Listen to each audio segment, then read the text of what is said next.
Welcome to this explainer. Let's just jump right into it today with a pretty tough reality check. If your team literally cannot function without you, well, you haven't built leadership. You've built dependence. Today, we're going to completely transform how you lead. We're going to explore exactly why delegation is the absolute ultimate leadership multiplier and how you can finally shift from doing everything yourself to truly empowering your team for long-term success. Okay, so here's our quick roadmap. We're going to contrast two types of leaders, unpack the delegation struggle, break down the Empower framework step by step, look at some common mistakes to avoid, give you a practical exercise to use this week, and wrap up with how you can create future leaders. All right, Section 1, two types of leaders. Let's start by painting a vivid picture here. Think about leader A. You probably know the type, or maybe you've even been this person. They answer absolutely every question, make every single decision, solve all the problems, and they are working late every single day. And their team? Well, they're just sitting around waiting for instructions. Now, contrast that with leader B. Leader B coaches instead of controlling. They actively delegate responsibility, which means their team actually solves problems completely independently. And the best part? For leader B, the results continue rolling in even when they aren't in the office. So I want you to ask yourself this absolutely crucial question right now. Are you building followers who just execute your commands? Or are you building future leaders who can think critically and act decisively on their own? Moving on to Section 2, the delegation struggle. Let's be real for a second. If empowerment is so undeniably effective, why do so many smart, capable managers totally fail at doing it? Well, it usually comes down to these common psychological barriers. We've all thought, no one can do it as well as I can, right?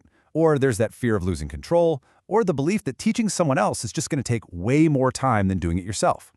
Ronald Heifetz's adaptive leadership framework actually points out something fascinating here.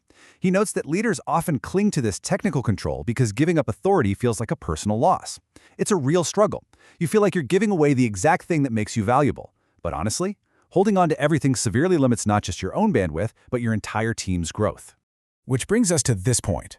The strongest leaders don't prove their value by doing everything. They prove it by developing others. Your job is not to be the superhero who swoops in to fix a spreadsheet at midnight. Your job is to build a team of heroes. All right, Section 3, the Empower framework. Let's get into the step-by-step system you can use to multiply your results. The first E in our framework stands for explain the outcome. Listen, you need to focus on the final result, not every tiny micro step to get there. Drawing from some great research by the Center for Creative Leadership, explaining the outcome is what connects daily tasks to your organization's broader vision and purpose. You've got to clearly define what success looks like, why it actually matters, the strict deadlines, and the expected quality. Essentially, you want to paint a very clear picture of the destination, but you have to let them figure out the exact route to drive there. Next up, M is for match the right person.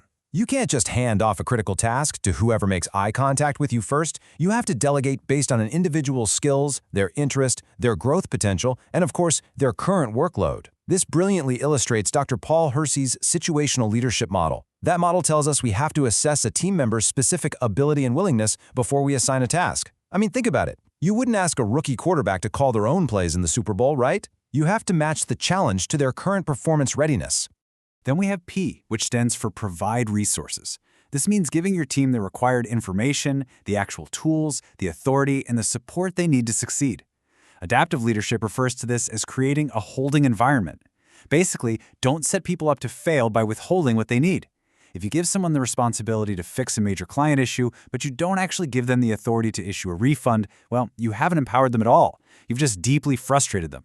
O is to offer guidance, not micromanagement. This maps right over to the coaching and collaborating styles of situational leadership. You want to support their decision-making without dictating every single move they make. So check their progress periodically and ask things like, how can I help? Or what's your biggest challenge right now? And here is the absolutely crucial part. When they inevitably hit a roadblock, do not take the task back. Coach them through it. W stands for welcome ownership. Allow your team members to make actual decisions, encourage their unique ideas, and this is tough for a lot of us, but accept that their methods might be totally different from yours. And that is perfectly okay, as long as they produce excellent results. Adaptive leadership describes this concept as giving the work back to the edge of the organization and running safe-to-fail experiments. Let them own it. Now for the second E, evaluate together. Once the task is finally done, Don't just move on. Review what worked and what can improve. And please, treat mistakes as vital learning opportunities, not as punishable offenses. Evaluating together harvests these incredible learnings for the entire team and builds massive psychological safety. Finally, R is recognize contributions. Publicly acknowledge the effort and the results to build confidence, trust, and motivation. As Kouzes and Posner's leadership research highlights, exemplary leaders encourage the heart by regularly celebrating team accomplishments. It just completely validates all the hard work your newly empowered team member just put in. You really have to remember this core truth. Recognition costs absolutely nothing, but it creates enormous value. A simple, genuine thank you yields massive returns, drastically improving employee retention, engagement, and the overall morale of your team. It is a total game changer. Section 4. Common delegation mistakes. Even with a great framework like Empower, it is so easy to fall into a few notorious traps. Bad delegation is basically just dumping the boring tasks you don't want to do onto someone else, giving muddy instructions, or worse, taking all the credit for the team's achievements. Good delegation is about passing true ownership. Especially in today's hybrid workspaces, you need to provide clear guardrails, sure, but give the actual problem-solving back to the team. And keep this phrase in the back of your mind: micromanagement destroys confidence faster than failure. Seriously, stepping in to solve every little problem signals a profound lack of trust. It just crushes your team's autonomy. When you hover over them, you are implicitly telling them, "I really don't believe you can do this." All right, Section 5, Practical Exercise. Let's make this actionable.